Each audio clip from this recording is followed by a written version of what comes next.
Welcome to Brevard News, your home for real news in Brevard County. Be sure to like, share, and subscribe to our podcast.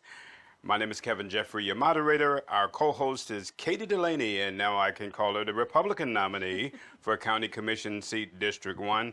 And also filling in for Stale Bailey tonight is Kristen Lorte of Brevard Cares Citizens Facebook Alliance.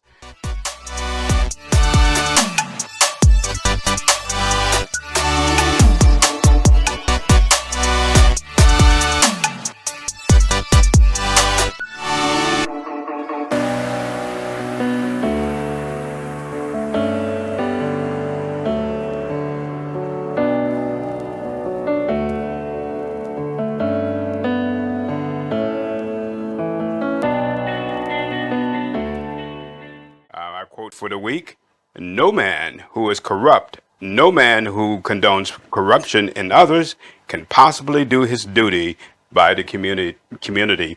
And that's from our former president, Teddy Roosevelt. Let's take a look at what we have coming up here tonight. And tonight we have election results from Tuesday. Tobia, Truthfinder results. You're going to like that. Results of the Firefighter negotiations and upcoming events for the County Commission in the city of Titusville. And we have a lot on to talk about the election results. Let's start with you, Kristen. What a night it was this past Tuesday. The people of Brevard County came out and they spoke. They spoke loudly, and they spoke on several races. So the county had a lot of races going on. Mm-hmm. There were some that we were particularly interested in, Katie's, which of course we were very interested in the outcome of that race. There was a couple others that I was keeping a very close eye on, and that was the tax collector and the supervisor of elections, because two of the commissioners were challenging those positions. So people were very interested to know what that outcome was going to be. And the people spoke, and they really, I mean, what did you see them saying, basically? We saw them saying it is time to go. We saw that Lisa Cullen won by 85 points. She had 85% of the vote, and Rita Pritchett had 15% of the vote. It was a thorough. It was a thorough whipping and loss. Yes. And then Bo Bannock, he had 60% of the vote, and Tobia had 40% of the vote. But there were some extenuating circumstances there, where I think in 4 years things are going to look a lot different. But that was another whipping.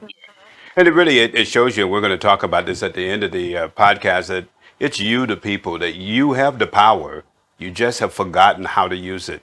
And Tuesday, you remembered. And look at the results. Katie, just tell us, what was it like when the election results came in? Well, I know how hard I worked. I know I was pretty much out there with people every single day for about a year. And I had so much support, and I really felt like my campaign was doing well. But then when the results came in, I was just speechless. I was so humbled and honored for the amount of support that came out to vote for me. And the people of District 1, they made it loud and clear that the Uniparty, the cabal, whatever you want to call it, they are no longer welcome here. Kristen, I like the word cabal, and that's pretty much what it is. I mean, this is an organized system, and to really beat this organized system wasn't easy. You had Jordan, who was outspending Katie, 20 to what? I mean, it was a phenomenal amount. He had over $200,000. Katie has a trickling of money, but it came from the people, right? It came from the people. And that was significant, right? Very significant. Let's name this, because I did the math on this. 1,895 votes ahead of Dan Diesel, your nearest competitor. Jordan, 18% of the vote. Katie Delaney got 5,634 votes. It was almost 12,000. She got 47% of the vote. This was massive for this county, massive. So when you look at these numbers, it's telling you a story. Here's Robert Jordan, he has 18%. Think about that, 18%. This is what $200,000 bought him, 18%.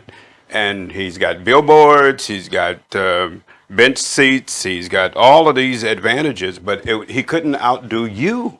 It was you that did it. And that's the way forward, to show people how to win elections. And you spoke to the people, and do you think that resonated? in the things that your message, reclaim our communities, that the people actually saw that there was a need to reclaim the community?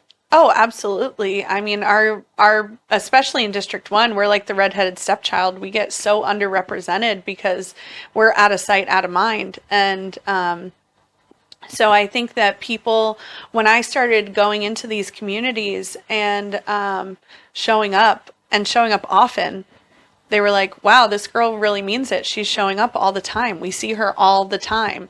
And that's what it takes when you want to be a representative of the people. You have to be with the people.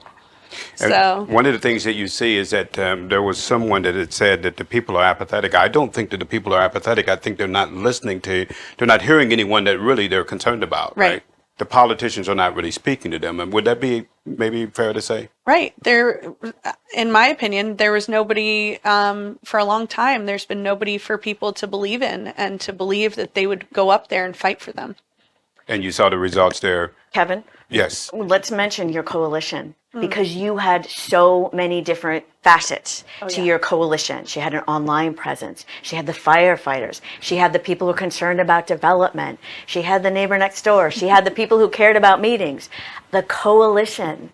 So I just found that to be a part of how you had so much. Oh, yeah. Your results were astounding. Exactly. But I think it partly was because of your coalition. Would you agree? Oh, absolutely. We had, I mean, there were groups in every facet of our community. There were so many people that were, I couldn't have done this without every single one of you who believed in me and fought for me. And I'm hoping and praying it's because I'm going to go out there and fight for you. So just before we leave this point, so what happened going forward? And so you got a election against two people. You have a Libertarian candidate and the Democratic candidate. How do you see it going? One thing that I've always said is me ending up in the primary was the best thing for Brevard, because now we have three people who are citizens who want the best for our community, and now the people get to decide which one of us they want to represent them. And for me, I would love your support, because I think I've proven that I will show up, that I will be there, that I will continue to fight for you and your interests. And I think that with all of my experience in my advocacy, I bring something different. And I have great relationships with a lot of people in the state, and we're going to need state and federal funding to fix a lot of the issues that we are facing. And that's where a lot of the problem is going to rise, that you don't have the politicians are really concerned about the people, and you've shown that you are, and you've been out where the people are at. So there are some people that got fired on Tuesday, and then you had another guy, Robert Burns, who was over the Space Coast rocket online media. He came across some real problems. As far as the Florida Today, now they actually had an article here about information about him, and the Florida judge this week upheld dozens of election law violations against Brevard County political consultant Robert Burns related to his defunct Friends of Florida Political Action Committee and campaign efforts during the 2020 election. And the court also finds that campaign finance reporting violations. The court upheld dozens of campaign reporting violations after Burns failed to file 6 months worth of finance reports from the Friends of Florida PAC, despite over 80 notifications sent to a P.O. box that was registered to him. This guy keeps finding himself in trouble. And now we see, with regard to the elections, that he has himself in a lot of hot water. Kristen, your thoughts? He certainly has himself in hot water. And what we're seeing is that he had all these charges are from 2020.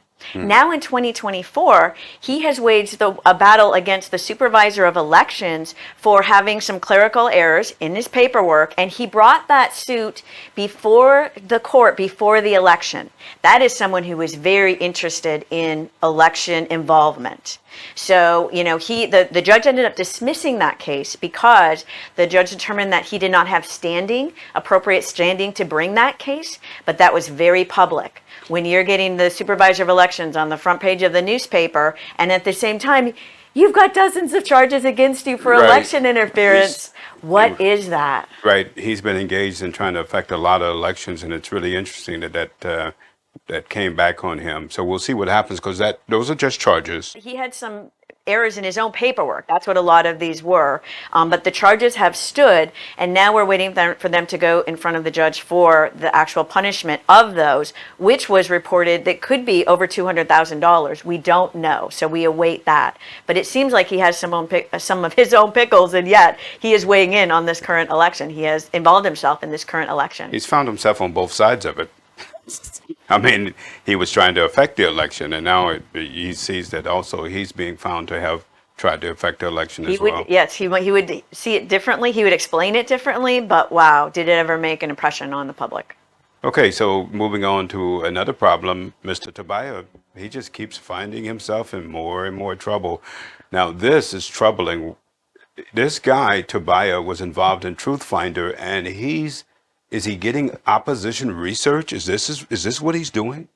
So with Truthfinder, it's less about the opposition research is what he was doing on Bobanic. So he has been under investigation for that separately from the FDLE.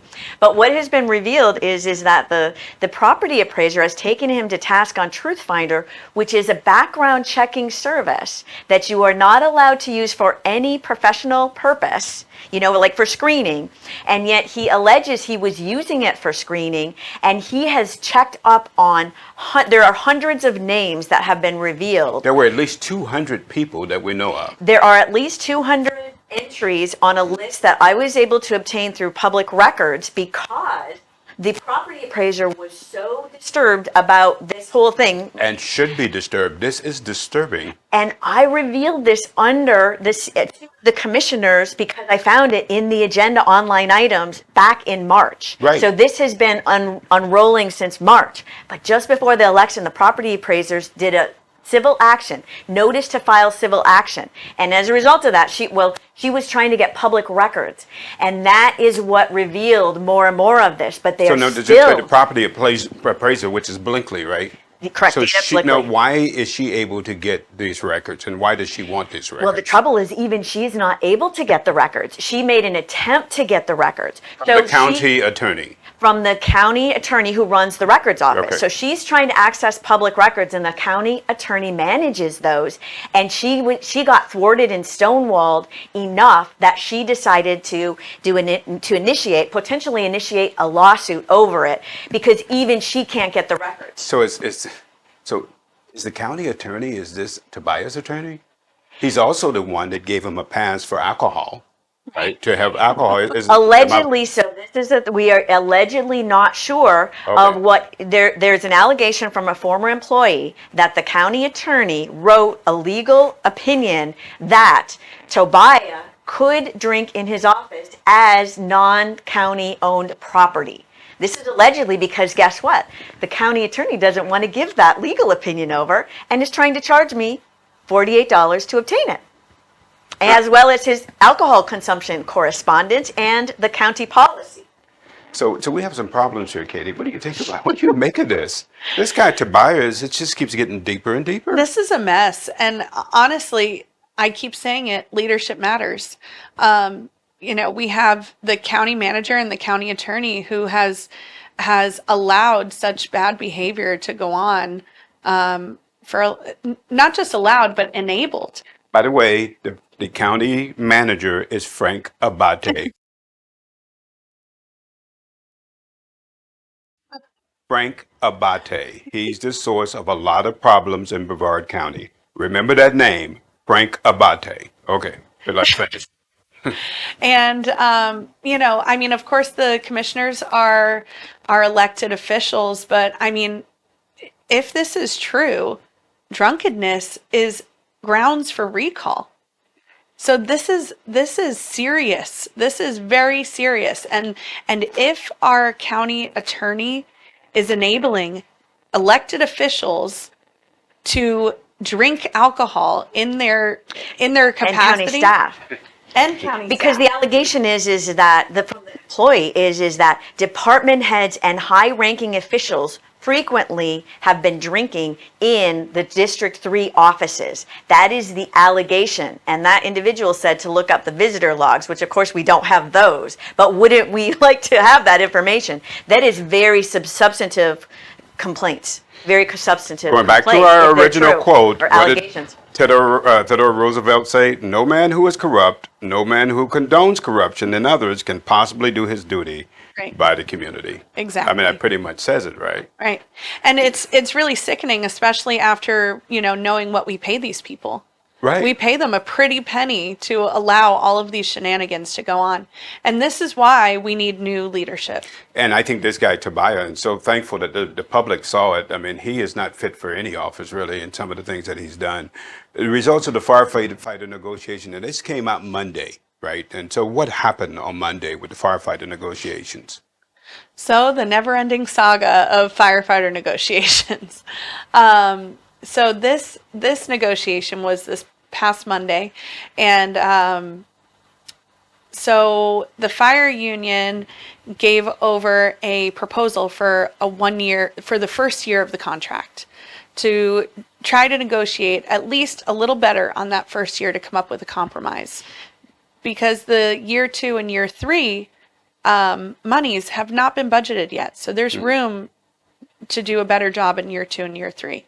But they were trying to propose something to the county to show that they're trying to negotiate, trying to work together to come to a compromise.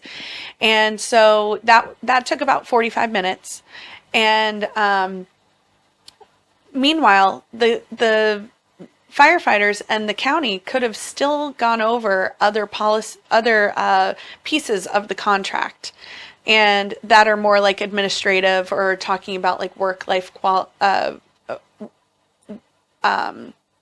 Quality of life. quality of life and work-life balance. And unfortunately, the county decided to go into caucus, which means that their whole group gets up, leaves the room so that they could talk in private.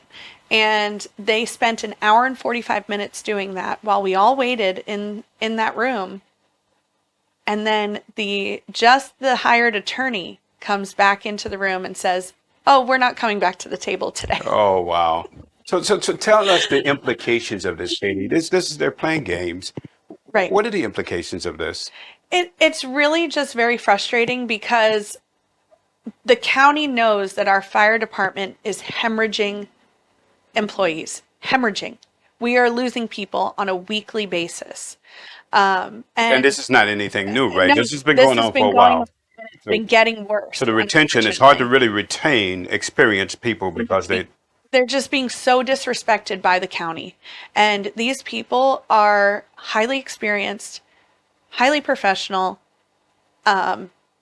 people in this job that we need as a community. We need EMS services. We need people to put out fires. And so it's just very frustrating for really everybody. And I wish that the county would come at this with more respect to our people. can commissioners weigh in on this? They should, but they're not. Why do they not? I can't really comment on what the commissioners are doing, because honestly, I haven't spoken to them. And this is something that I would like to change, because honestly, in this process, the commissioners have been extremely removed from the process. They probably don't even know what's going on in that room. And I think that's wrong, because the commissioners are the decision makers. The people elected you, right? They elected the commissioners, Right. right, Kristen, in order to weigh in on this. Have they just ceded this to the negotiators without having any insight? Well, it certainly appears that way, but they've ceded it to the county manager The county attorney By the and way, the the county Orlando manager lawyer. is Frank Abate. The county, Frank Abate. then the county manager, Frank Abate, makes $276,000 a year. The county attorney makes $265,000 a year. Now, these are only current, we think, as of now, because they'll be getting ready for their next raise. Frankie could actually get over 300, possibly. The thing is yeah, exactly. And the Orlando lawyer makes $320 an hour. And for all of this expertise, what have we got in Brevard County? A whole lot. Is Morris Richardson is the county attorney making $265,000 a year, and it received an $86,000 increase in 2022 to come from West Melbourne, where he had annual reviews and a much lower salary, over to Brevard County. Why did he get that massive raise? There's no incentive then for them to actually Do a round better this out job. and do better. I mean, there's no incentive, really. Right? Exactly. They have no They've been reviews. incentivized to just drag this out, right? Exactly. And the Orlando attorney gets paid by the hour. The other, they're not having evaluation reviews, and who's holding them accountable? It's a mess. Upcoming events, county commission meeting coming up this week. Yes. What's on tap? So this county meeting is, there's not very much on this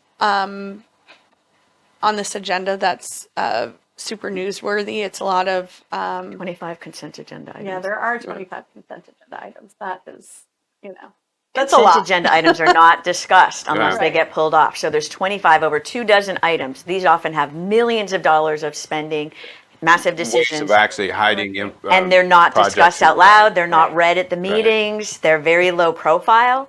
That's disturbing. Right. And then there's a few hearings that are on it that are listed on the online documents. And then there's just a few business items, that are on it. So it's not a fully loaded, it doesn't have a lot of controversy on it at the That you moment. know of. That we know of, Right. exactly. That's But it's got all of those consent agenda items, 25, and those are decided by the county manager, Right. Frank Abate, and the commissioners have allowed the consent agenda to be very low profile. And to get bigger and bigger. Titusville City Council meeting coming up as well. That's correct. on tap. There's two meetings this week. There's a 5:30 meeting where there's a presentation, and then there's a 6:30 meeting as well. And on the county, they have a whole smattering of items on the Titusville meetings. Oh, and then can I tell you one more? COCO also has a meeting at 6 p.m. And there's a notable item on the COCO meeting that there is a new council person coming in, Pat Weeks, who was on this program, on the podcast, and she'll be getting ordained or appointed into the appointment position, but because she has no opposition, she will also be the next council member in my Congratulations. district in COCO. See what the people can do. We have really a lot that has been accomplished, and we're moving forward with more. Hey, thanks for the insights. I'm going to call you Steph, Kristen, and Katie. I want to give you my 2 cents. The citizens of Brevard County scored a big victory on Tuesday. You rejected the big money developers and their influence on the politicians running for the county commission. Not only county commission, but other seats as well, but particularly the county commission seat. One candidate had amassed a war chest of over $200,000+ in his quest for a seat in the District 1. But Tuesday showed that we the people can disrupt the arrogant special interests and their puppet candidates. You rejected their contemptible campaigns for facts, and you selected this lady, Katie Delaney, as the Republican nominee. This election was not a highlight moment for Brevard County, but a down payment on the fact that the citizens can reclaim our community from those who are indifferent to the people of this great county. You did it. This was a great victory for you, and it shows that this country is like no other country. The people are the government, and you showed it on Tuesday. You have a wonderful week. And thanks for joining us. Be sure to like, share, and subscribe to our podcast. We'll see you next week.